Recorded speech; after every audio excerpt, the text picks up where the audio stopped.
Well, I grew up in Brisbane, in Queensland, on the east coast of Australia. My days at school were not particularly enjoyable. I was often caned for, I believe, daydreaming. I used to wear 4 or 5 pairs of underpants to school every day, just in case. The daydreaming paid off in the end, yes. I graduated as a teacher, and even there that was with much difficulty.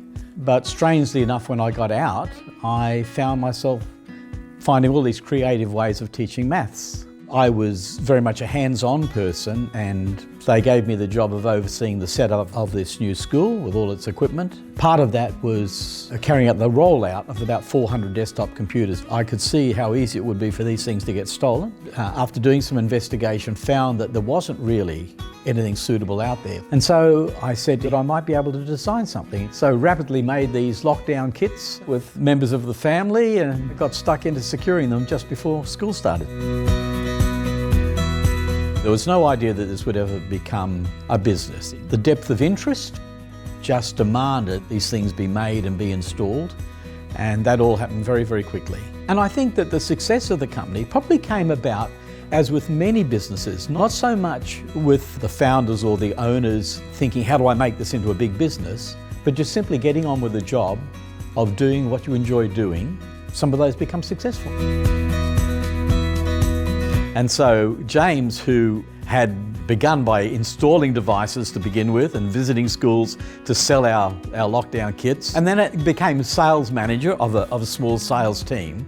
Yeah, I think we had a really significant challenge around the evolution of the technology that was being used, and so therefore the problem that we needed to solve changed radically, from desktop computers being stolen to now laptop devices not only being stolen but being charged and being able to get a whole day in a classroom for students to be able to use them for their education. I think that having the teaching background enabled me to think about what's happening in the classroom, to observe teachers and the things that they're struggling with, and thinking, how can that be improved?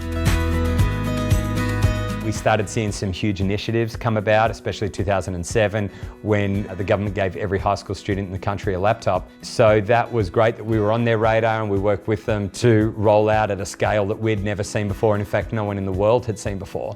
And that's how we began to export, because the world was watching. This is the largest one-to-one laptop program in schools anywhere in the globe. I mean, it was James who took the company to America, and that was a big turning point. And so it was about that time that I stepped back from the day-to-day business of PC Locs. And right from the early stage and right through to today, I can honestly say I can't imagine having anybody else to run the company. I can't think of a better CEO.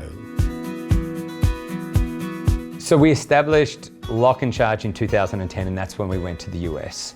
When we moved, that was a significant change in our life. Convincing my wife to move to America, to a place where she didn't know anybody, it was a huge risk. And it started very small, and within 3 years we had to move locations 4 times. Like, it just grew so fast.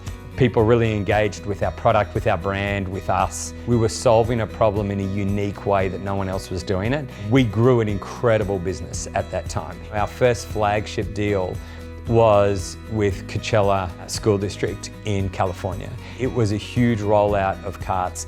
We really solved a problem. We gave teachers back basically 70 hours a year of teaching time for every cart that they purchased. And that spoke volumes to schools all around the US. And then companies were starting to see and understand the value of what it meant to have their devices stored, charged, secured, and managed in our products. So soon after we actually arrived in America, we also had a huge amount of interest from the UK and Europe. And then fast forward about 8 years later, we started seeing another initiative in Japan that was very similar to the rollout that we had in Australia in 2007. The next year had the largest rollout we've ever had of carts anywhere in the world in one single year. To know that we are truly global, being in UK, Europe, North America, APAC and Japan, solving a huge set of problems that are similar across the entire globe.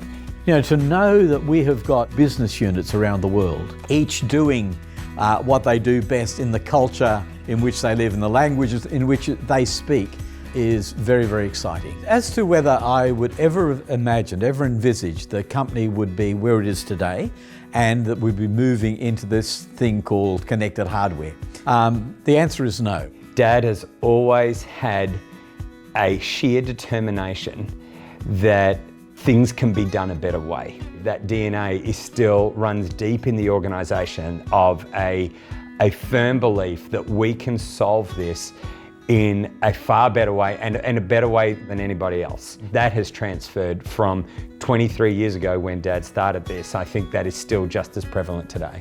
So our biggest evolution now is moving from just charging and securing a device to actually allowing organisations to know who is using that device, how long it's being used for, when it's being returned, is it being returned? And that is only possible by taking all of the 22 years of design engineering experience in our hardware and now connecting that to a software platform. So our vision is to become the most widely adopted smart locker company in managing mobile devices. This is happening across a multitude of industries. It's not just K-12, we're seeing it in Fortune 500 organizations, in healthcare, wherever it is, the need is somewhat similar, that people have mobile devices that they need to get into people's hands for critical business applications. And to be able to get a device to a substitute teacher when they come in at the start of the day, or to distribute a broken device or a fixed device in a manufacturing plant, on the production line, getting an iPad to a temp worker. All of these problems, they didn't exist 5 years ago. We live in an IT-driven world.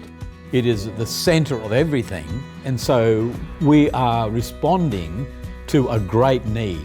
I'm really excited to solve the problems that we don't know exist yet. And I think that's been our mentality from day one.